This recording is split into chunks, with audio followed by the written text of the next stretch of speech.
الله في لطفك. يا رجلي الله يبر على هذا اليمن يا عبده.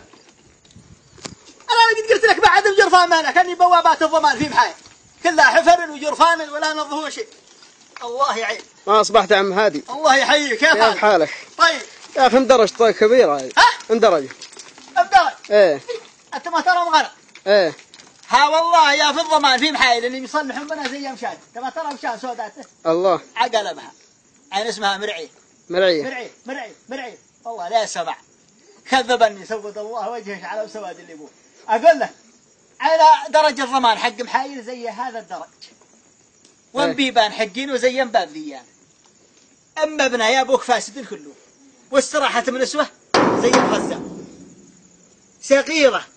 والله يا ولدي إن ما نقدر نطلع ويا المدير لا هو ينزل لنا ولا زينا لو مكتب هدى أسفل في الدور مرضي وانت قرب له ويوقع لنا إلا قاعد فوق في مكتب يا أبوك كأنه ثلاجة موتان بارد ومستراحة حقتنا. والله ما هبوا لنا فيها لو أقل شيء مكيف صغير ولا حبيت منهم كبار صغير بيسد واستراحة من أسوة حديشة وانفضيحة قد صبرنا عليها إلا انفضيحة كبيرة. تدري ما هي؟ ما هي؟ تبي تهرج الحي؟ لا.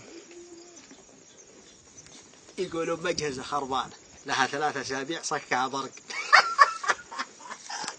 يا أخي مبطار يا أخي على النماص والتنوبة والخرخي وكل محل ما أدى من بروق إلا عندك في مكتب محايل. ليش بروق ما أدى من إلا عندك؟ ليش؟ يقول إن الشيطان بدأ يقدم على إعانة فإنه يرقد عندكم فإنه ربي يصكوا ببرقة فإنه يحرق بشبك.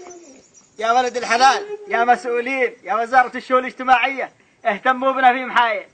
عين ولا معي قرش عين بشعير خلص عين كما ترى ولا عد ريال وكلها أسباب ما هو أسباب مجهزة يقولوا خربانة ما صلحوا لنا شيء. ما أولادها أنا منهورة في بيت والله إنها منهورة كلها ولو واحد معه ريال ولا الفسحة وخزانات حقتهم معوار كلها فاضية ولا ريال وكلها سبب الضمان. يقولون بكرة بعده شو عودي كل لا تطيحي والله كأنها في الضمان. شو عينك مطلقة يا أبوك تما ترته؟ ترى هي مطلقة بتبرت راجل وعين بقشات تما تراه. أيوة عينها ترى هي أرملة وتاك ما ترى رجلها وعين بتيس كل ما يقدم على إعانة حتى هو كل بالعافية كل